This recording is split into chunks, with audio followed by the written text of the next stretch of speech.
he came back when Gotham needed him most. Now for tonight's big close-up is UAP whistleblower and former Air Force intelligence officer David Grusch. Well, he is a superhero. But it's really up to the administration and the cabinet to release a lot of the information I was exposed to. You know, they have the keys to the car, so to speak. The guts and grit that it takes to be able to withstand being a whistleblower, I couldn't even imagine.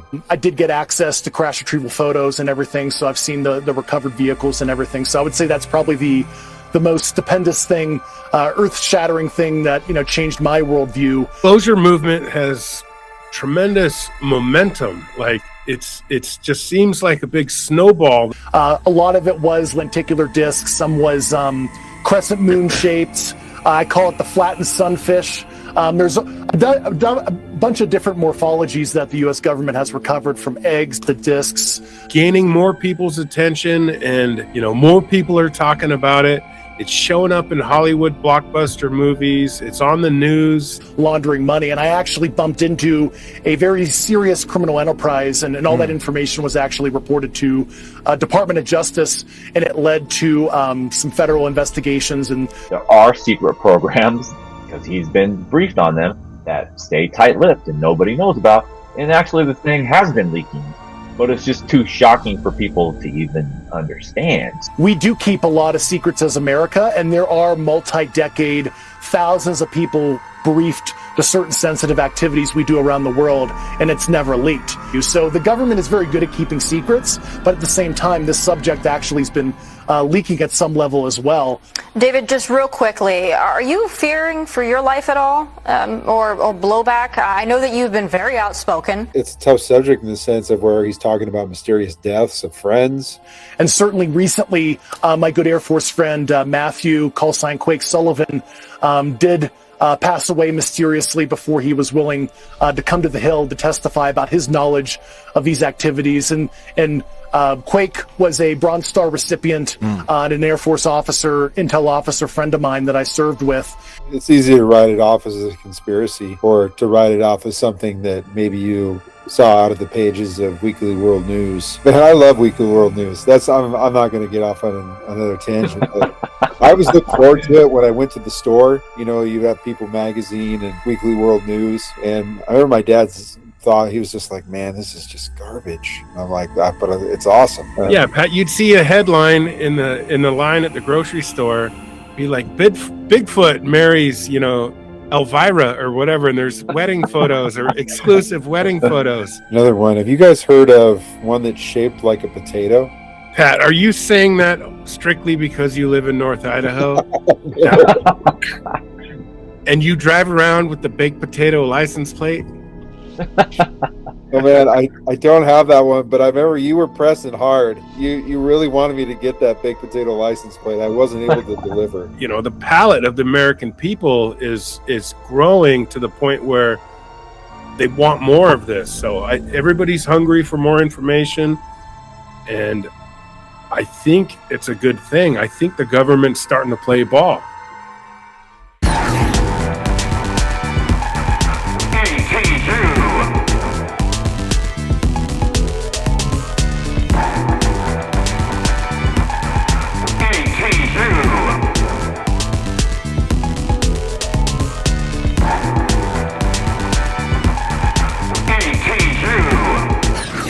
Welcome back, ETU Crew, Extra Terrestrial University. We are rolling on with another lesson for you, and tonight we're going to talk about David Grusch. This is a newer clip that has been brought out to the universe, and we'll jump into that. But Tom, will you set the stage for us?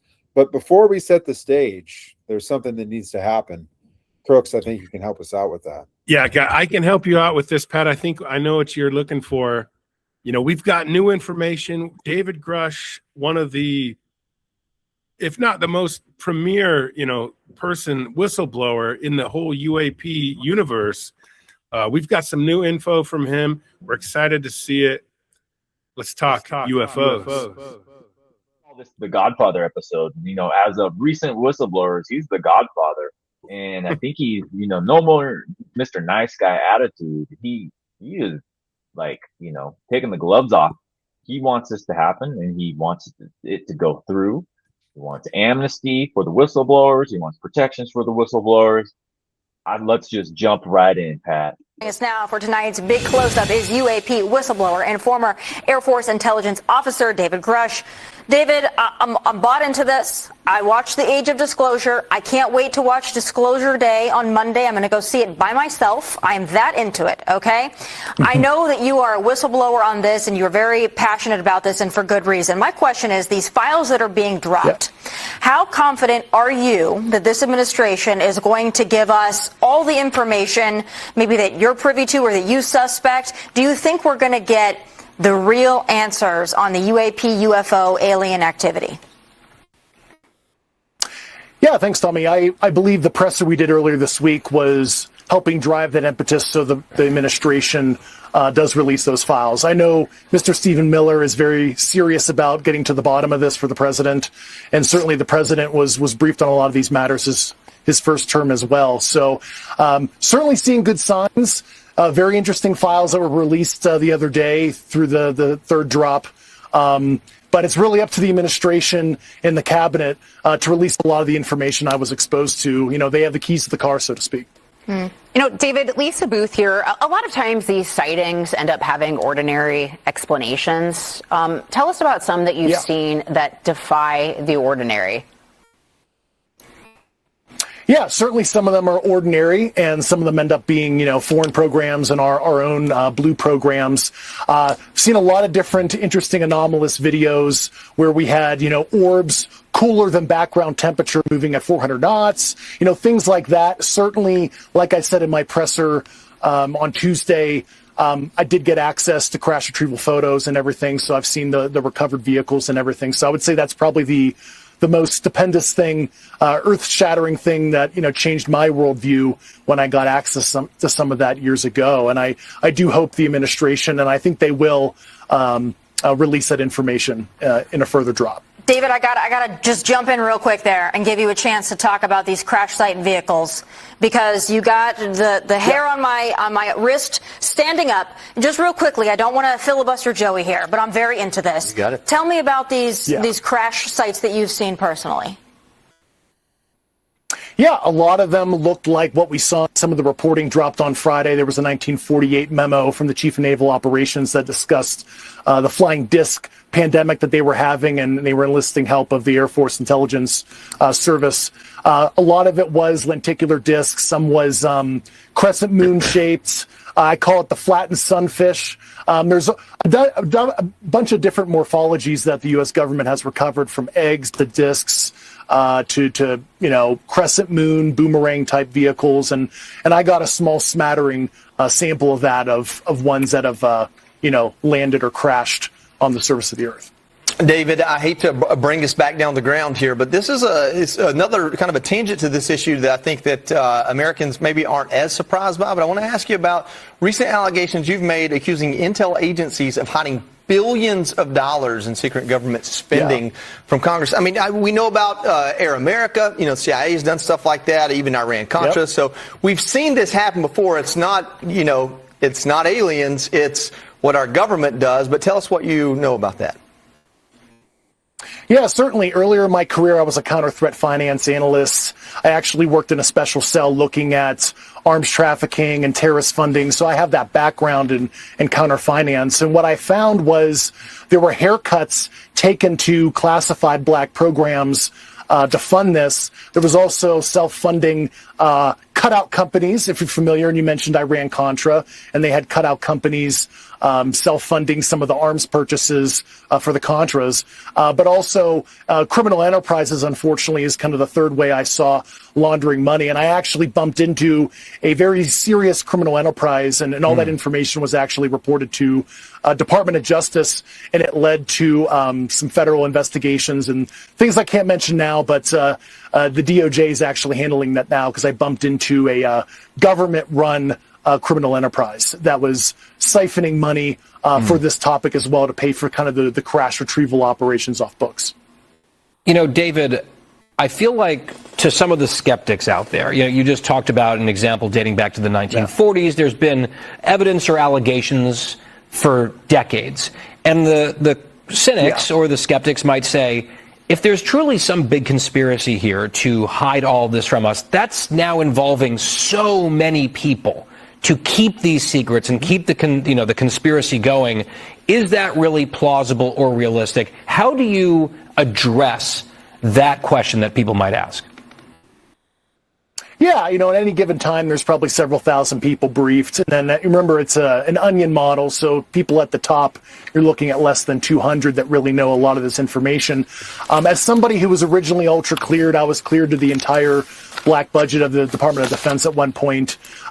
We do keep a lot of secrets as America, and there are multi-decade thousands of people briefed to certain sensitive activities we do around the world, and it's never leaked. And conversely, actually, this subject at some level has been leaking since almost its inception, because you had qualified observers seeing this phenomena, and then you did have information about crash retrievals and other things like, historical events that have been documented, like Virginia in Brazil in '96.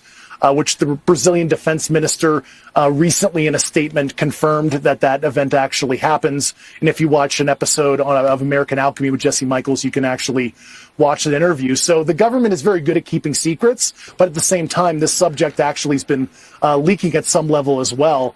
But we have techniques, and procedures to keep the lid on a lot of sensitive things, believe it or not. David, just real quickly, are you fearing for your life at all, or blowback? I know that you've been very outspoken, but after watching a lot of documentaries on this, there are a lot of whistleblowers that speak of the things that you're speaking of. Is there a price that you pay for that? Yeah, there was a severe price, and certainly my wife and I witnessed a lot of things in our personal life to send me a message when I was, at NGA and still an intelligence officer. The administrative terrorism was immense, and like I mentioned in my presser, even the Air Force A2 or the Intelligence Directorate, tried to get an Espionage Act unauthorized disclosure investigation on me when I went public in 2023 and testified in front of the House Oversight Committee. And certainly recently, my good Air Force friend, Matthew, @ Quake Sullivan, did pass away mysteriously before he was willing to come to the Hill to testify about his knowledge of these activities. And Quake was a Bronze Star recipient and an Air Force officer, intel officer friend of mine that I served with. And, he was one of my, sources in my investigation. And, he passed away mysteriously. And that is an ongoing FBI matter, so I won't characterize it. And I'm open to, different conclusions of what happened. But just, to your point, there's been a lot of anomalous things that have happened to people. I've had anomalous health incidents happen to people that were helping me in my investigation, Havana syndrome, if you will. And now that the government is finally admitting that issue is real, that issue sort of parallels this issue. They deny, until all of a sudden, just kidding, we know it's real. So I've been at fear for my life in the past. Well, David, I really appreciate it. Like I said, I am totally bought into this, and I appreciate you coming forward and spending the time with us tonight. You're going to kick off a very intriguing discussion, so I hope you will stay on the line and watch. Thank you so much. Thanks, David. What are your first impressions of the guy? I will say one thing that jumps out to me is he comes across as genuine, like a guy that I would believe, and I think that's a big part in this too, right? Is credibility, and he has the credibility to be able to talk about this stuff. But man, you can just tell, like, it's a tough subject in the sense of where he's talking about mysterious deaths of friends, and when you talk about the missing scientists and the things that have been occurring in the last handful of months, especially with somebody that came out early, 2023 feels like a lifetime ago when you talk about all this stuff with disclosure and the amount of information and all the dumps and everything that's occurred since then. So curious to know what your guys' thoughts. I've heard you talk a lot about David Grusch, Tone, but I haven't really spent much time getting to know his work. Yeah, he just entered the spotlight and then he had to exit because I think of some of these ongoing investigations. But yeah, I mean, what was your first impression of David Grusch, Brian? Well, I'd be curious to know what position he actually held, because he'd seen these things himself with his own eyes, but he also had intimate knowledge of, the money that, the government, how they were, paying for, this kind of stuff. And, he must have been really connected, and, he probably better than anyone else was in a position to blow the whistle on this. He saw it and he knew how they were covering it up. Yeah, his credentials it's a long list. He was on the UAP task force at one time. And you mentioned Crooks, he ran into criminal enterprises. I mean, say the alien part's not even real. I think this is concerning. And when what do you think, Pat, about, because I think that is a very kind of like surface level question of like, okay, if this is a conspiracy, there's got to be thousands of people involved and it would have leaked. But he's saying, no, there are secret programs, because he's been briefed on them, that stay tight-lipped and nobody knows about. And actually the thing has been leaking, but it's just too shocking for people to even understand. So I don't know. What do you think, Pat? It's easy to write it off as a conspiracy, or to write it off as something that maybe you saw out of the pages of Weekly World News. Or man, I love Weekly World News. I'm not going to get off on another tangent, but I always look forward to it when I went to the store. You have People Magazine and Weekly World News, and I remember my dad's thought, he was just like, "Man, this is just garbage." And I'm like, but it's awesome.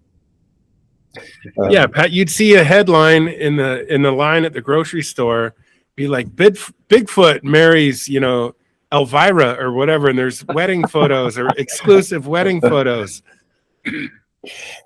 Yeah, that's the kind of stuff that you heard in those days. Here we are talking about from the perspective of three guys in the middle of their 40s, right around in that, where we can still remember that kind of thing. Is that still even a publication to this day? Are they still out there? I'm not sure. I guess I'm not paying too much attention at the store, but it may have gone the way of like Busted Magazine in Portland. That's no longer in publication. Oh yeah, Busted. I forgot that little weekly periodical publishing, folks' mugshots and whatnot. But anyway, yeah. National Enquirer, Weekly World News. Yeah, and eventually it all goes by the way of the dinosaur. Yeah, unfortunately. But yeah, it's David Grusch. Oh yes, back to Grusch. Now I asked Tone ahead of before we started taping, because I needed a little background on Grusch. I apologize, I wasn't up to code on Mr. Grusch, but he described him as being like the first like major whistleblower.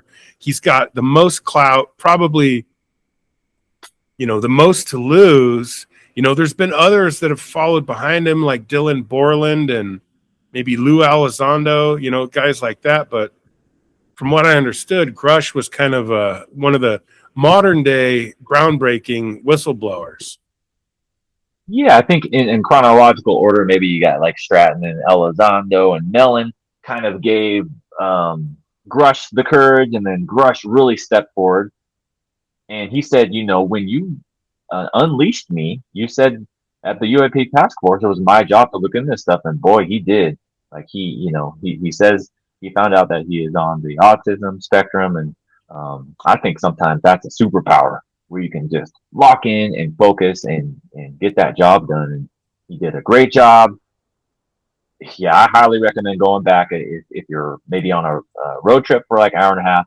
Go back to the 2023 congressional hearing where you got Fravor and Graves and Grusch, and that it is just shocking beyond all belief what they said and what they did to fight to get under oath. And I believe Corbell brought those three guys there, fought hard for that. So for I think many reasons though, he had to go quiet though. So he came in, he was quiet, and now he's back. And so it's like, I don't know, Pat, you're with Pat's pop culture corner getting into it. I don't know. Is there anything that we can relate to somebody that kind of showed up for a while, some superhero, and then they had to lay dormant and then they come back? I don't know. There's got to be somebody out there, but that's basically what he did. Yeah, there are plenty out there. I'm sure I just can't think of any here at the moment. that may have just came in a flash of light, and then they were just gone. Yeah, maybe Batman, right? Didn't he kind of lay low for a while? He did. Yeah, Bruce decided to dip out for a while. He came back when Gotham needed him most. Yeah, so Grusch, maybe that's the thumbnail. We got Grusch dressed up like Batman. Well, he is a superhero to many in terms of the movement and what he's been doing out there, and the guts and grit that it takes to be able to withstand being a whistleblower. I couldn't even imagine. Yeah, and he mentioned the egg. Getting you guys. I wish I could have talked to you guys a few years ago. Colt Hart showed footage of Jake Barber. He flew the helicopters in the crash retrievals, and they have a video of an egg-shaped craft being moved. Of course, people are going to be like, "Oh, how do we know that's real?" But Grusch is saying an egg shape, and I know that probably invokes Mork and Mindy for you, Pat. But it's pretty cool, though, to me that there's another pattern match. Another one. Have you guys heard of one that's shaped like a potato? Pat, are you saying that strictly because you live in North Idaho?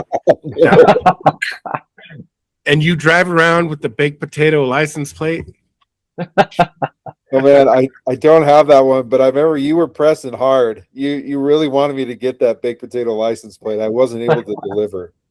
Dude, you just need to get it done, man. Like, you're the only guy can try to get to drive around with that spud plate. But dude, why wouldn't you celebrate what Idaho is known for? That is, and they also have the world's largest baked potato. It's a fiberglass baked potato that travels around the state, talking about the virtues of its signature crop. Akin to the Oscar Mayer Wienermobile that drives around? Yeah, very similar. I don't think they're dishing out baked potatoes like they are hot dogs and stuff, but I wish, though, that would be really great if they just went around from town to town, just giving out baked potatoes, and all your favorite toppings to get to go along with it. What would be your ideal baked potato? I'm getting really off track here, but I feel like I got to ask this question, then I'll put it to bed. Pat, I'm always a fan of that standard deluxe dressing with sour cream, cheese, bacon, some little onion chives or whatever. Okay, good. That was the part I was hoping you would say, that it included the chives. Basically, your classic baked potato with the original fixins. Yeah, you need that green little contrast on there to make it seem maybe a little bit healthier. Well, especially when it's slathered in bacon and sour cream. Oh, I forgot to mention the butter. Yeah. Oof. That's what I'm saying. Tone? Yeah, Crooks hit them all. I think those are all that I can think of. And maybe we could put it on a stick. I thought it was beautiful when we all harmoniously and synchronously brought those Choco tacos. Oh, man, my mouth is watering. And brought those up. Choco taco I've ever had. Dude, the ice cream man, he rolled down my street earlier this evening, and I almost ran out there to see if he had something along those lines. I knew it was going to be as good as what we had down there, but I was willing to compare it, but I didn't have any cash, so I just had to let the guy drive by. I think you go for it on the next one, but I never thought I would say that there would be a Choco Taco to ruin all the other Choco Tacos for me. Dude, we found a Southern California designer Choco Taco for sure, dude. Out in the middle of nowhere, Pioneer Town, just a throwback to a different bygone era. Yep, the Red Dog Saloon. I wanted to call it the Salty Dog Saloon, but it was the Red Dog Saloon, right? I really want to go back to Contact New Desert. I had a great time, but let's say that we didn't have a good time. That Choco Taco would have drawn me back alone. I feel like I want to go back down to California and go get one. Yeah, I do. The way that you described it, Crooks, was just accurate. This dessert shop that's just in the middle of nowhere. Yeah, dude, it was dusty. There was cactus. There was, what what's that famous tree that was all around there? Joshua tree. Joshua. Yeah, the Joshua tree. Yeah. Tumbleweeds blowing around and just dust and dusty horses, like whinnying over there in the distance, tied up to the little pole. What'd you say in the video, that there's trouble around the bend or trouble around the corner? Or... Yeah, there could have been bandits out there. And there probably were a lot of bandits. What do you think about the amount of Westerns that were shot out there? A lot of bandits rode through there. So. Waiting to snatch up your Choco Taco right before you chomp down on the first bite. So, yeah, pretty much. Yeah, you can rob a bank or you can rob your Choco Tacos. I feel like both are worth its weight in gold. I feel like fans, they get their bang for their buck. We go into the deep government files, and then we also, we take it to some consumer Choco Taco talk. Yep. You never know. When it comes to food, though, it's just really hard for me to separate that away. It's too hard. But man, David Grusch, a lot to talk about and a lot more. I have a feeling. Do you think he's going to continue on with the trajectory that he's at right now and pushing, or do you feel like he's in a place where he might retreat again? It sure looks like it. Looks like the things that were pending are now starting to go through, and I think we're going to hear more about Matthew Sullivan. So I'm interested to hear about that and some of the anomalous health situations of whistleblowers, the amnesty. But yeah, I think this is getting us just kind of a primer for David Grusch, and we'll learn more about him. And I feel comfortable letting it rest and letting people doing their own research and looking into it. Yeah, what are your final thoughts, gentlemen? Yeah, I think this disclosure movement has tremendous momentum. Like it's just seems like a big snowball that's just gaining more people's attention, and more people are talking about it. It's showing up in Hollywood blockbuster movies. It's on the news. I mean, we just saw a clip from Fox News. We've seen other ones from, kind of upstart news outlets. But, like I said earlier, I think, the palate of the American people is growing to the point where they want more of this. So everybody's hungry for more information. And I think it's a good thing. I think the government's starting to play ball. Did you ever think you would see the major news outlets covering this, to see Fox, to see ABC, NBC, CBS, the original stations covering this? I never thought I would. I figured that was something that was reserved for Art Bell and maybe some fringe cable television shows. You bring up a good point. Yeah, no, not in a million years, Pat. Which adds to the credibility and legitimacy of what's going on right now. So stay tuned. Yeah, when this breaks through, when it, if it matches up to what happened in Disclosure Day, no spoilers, but my gut tells me, like, was it Ray in Close Encounters? Is that his name? Yeah, Ray. They're gonna choose Pat. Pat, it's gonna be you. So we be walking up that ramp? It's gonna be Pat. It's gonna be you, buddy. Because I'm going back home? That's right. Oh man. Yeah, no, there is some people out there. They're like, yeah, you might just be one of them. You just never knew. Well, gentlemen, I guess we should wrap things up. A successful episode talking about David Grusch, and more to come. There'll be no more shortage of information, I know, as they push towards disclosure and rocking and rolling towards that direction. Until next time, ETU Crew, we'll catch you on the next one. Peace.